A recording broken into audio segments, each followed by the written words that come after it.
Ruth புஸ்தகத்துல Ruth தன்னுடைய வாழ்க்கையில அவ இருந்த இடம் மோவாபு. ஆனா அவள் சரியானவள்.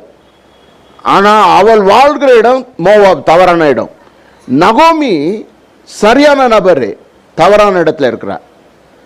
இப்ப என்ன அப்படின்னா, நகோமி ஒரு முடிவு எடுக்கிறா, தவறான இடத்துல சரியான நபர் இருக்கக்கூடாது, நான் என் ஊரு பெத்லெஹேம் சரியான இடம், நான் சரியான இடத்துக்கு போகணும்னு முடிவு எடுக்கிறேன். இப்ப கவனிங்க, தவறான இடத்துல தவறான பெண்மணி, மோவாபிய பெண்ணு. ஆனா என்ன முடிவு எடுக்கிறாள்னா, தவறான பெண்ணு சரியான முடிவு எடுக்கிறதுக்காக புறப்பட்டு போகிறாள். காரணம் என்ன அப்படின்னாக்கா, சரியானவளோடு சேர்ந்து கொள்கிறாள் நெகமியோடு. ஆனா எப்போ சரியாக்கப்படுகிறாள் என்றால், இவ ஒரு முடிவு எடுக்கிறாள், உம்முடைய தெய்வம் என்னுடைய தெய்வம்,